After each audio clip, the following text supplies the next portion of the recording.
Bonjour, je suis Jean-Philippe Anereau, je suis président et cofondateur de Medesia.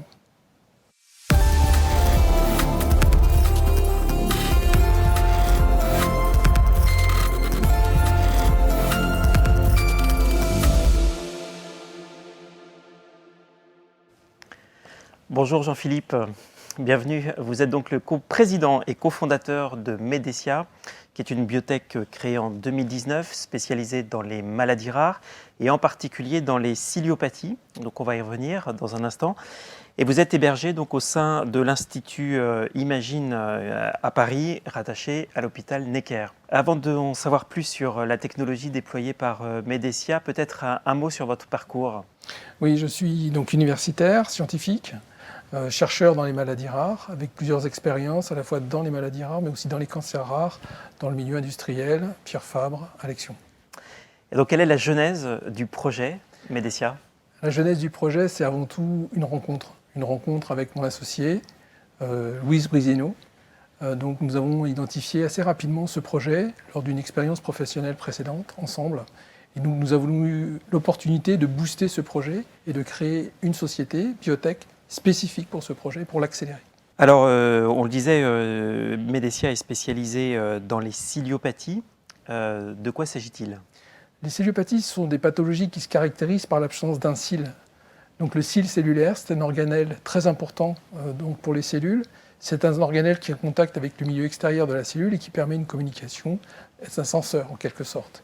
Et en l'absence du cil, il y a donc une mauvaise différenciation tissulaire qui peut avoir beaucoup de symptômes. En l'occurrence, par exemple, des symptômes au niveau des reins, pour par exemple une pathologie, la néphronophtise, qui nécessitera à terme la greffe de rein ou la dialyse. Et donc c'est une maladie qui touche combien d'enfants ?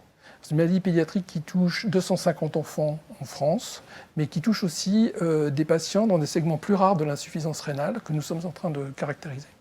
Et donc l'innovation portée par Medesia tourne principalement autour d'une promesse, celle d'une molécule, la MDT-110. Oui, nous avons identifié la molécule MDT-110 dans un test de screening sur des modèles donc, de cellules qui proviennent des patients, mais aussi nous avons caractérisé cette molécule sur des modèles donc, murins qui nous est fourni par l'environnement d'Imagine et qui nous permettent justement de valider l'activité prometteuse de cette molécule. Et donc, on l'a dit, vous êtes hébergé donc, au sein de l'IHU, qui est l'Institut Imagine à Paris, qui doit certainement offrir quelques atouts.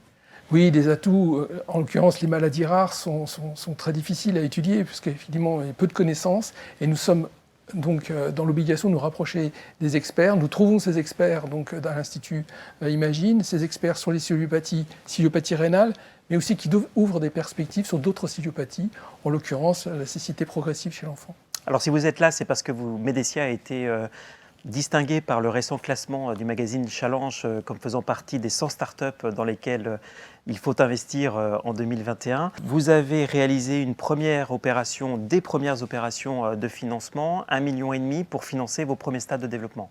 Oui, nous sommes vraiment ravis que ces investisseurs nous aient fait confiance pour ce programme et nous avons déjà commencé donc à lancer ces programmes de ce qu'on appelle le dérisquage de ces molécules-là pour engager des phases précliniques, aujourd'hui expérimentales, demain réglementaires et bien bientôt aux portes de la clinique. À quel horizon ?